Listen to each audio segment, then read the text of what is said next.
Welcome back to another example on finding exact values for our circular functions. In particular, we're looking at sine and cosine. So for part A, we want to find the exact value of sine of 135. And in previous videos, we've talked how important it is to have unit circles drawn for each of these types of problems. After you've got your unit circle, the next step is to find the angle in the unit circle. So 135 degrees relates to 45 degrees because you're actually 45 degrees back from 180. So this is going to be, if I draw it in here, this is going to be the angle created with the positive x-axis so that it is 135 degrees. Next, we want to work out what the exact value of sine is. So sine is the y value of that coordinate there. So essentially we're looking at this value across on the y-axis. And we know there's three angles that are really important. 30 degrees, 45 degrees, and 60 degrees.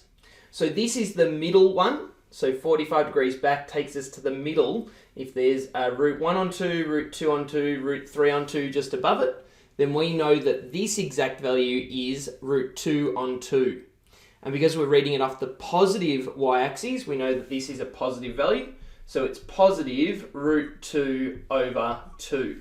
So that's the answer for part A of this question. For part B, we have cosine of 210. So we've got our unit circle, and our next step is to find the angle 210, which is 30 degrees past 180. So if we go ahead and draw that in, that's the position we're in approximately. So this is the point where we join to the edge of the unit circle. And this angle is going to be 210 degrees. And sometimes it's useful to think how much further around than 180 are you? So this is 30 degrees more than 180. And this, if we go back to this example, was 45 degrees back from 180. So now that we've located this position we're in, for cosine we know that cos is read off the x-axis. So we're looking at this position just here. So to start off with, we know it's negative because it's read off the negative x-axis. And 30 degrees takes us the furthest away from the origin for the x value. So 30 degrees, 45, 60. It's the one that's furthest away in the x direction, which we know is root 3 over 2.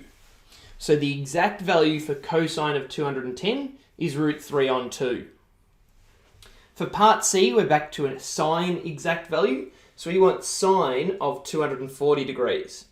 So 240 is 60 degrees further around than 180. So if we go ahead and draw that in, it would be about here. So that's where we'd reach the edge of the unit circle.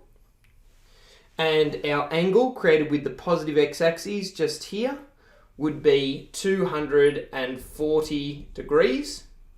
And again, it's sometimes useful to think how much further around than 180 are we? And that would be 60 degrees further around. So when we get to that position and we're after the sine exact value, what we want is the y value at that point. And that's the largest y value away from the origin that we get. So it would go something like root 1 on 2, root 2 on 2, and this one would be root 3 on 2. However, the y-axis is negative down here, so we know that our answer must equal negative root 3 over 2. So that's the answer to part C of this question. Moving on to part D, we have cosine of 225 degrees. So 225 degrees is 45 degrees past 180. So it's somewhere around here. So if we draw that in, this is our angle, and that's the point where it meets the unit circle. And going from the positive x-axis to this position here, this would be 225 degrees as the angle. And it's 45 degrees past 180. So let's write that one in there as well. So for cosine, we're reading that off the x-axis. So we want this value here. And thinking about our pattern, it would go root 1 on 2, root 2 on 2, root 3 on 2. So this one, the 45 degree angle, wedges it right in that middle one. So it's going to be root 2 on 2. But inspecting the x-axis, it's negative at this point here. So we have that this is equal to negative root 2 over 2. So that's the answer for the exact value of cos of 225 degrees. So we'll wrap up this video here. Once again, I hope that's helped. And if you need more help on questions like this, check out the other videos that deal with similar problems.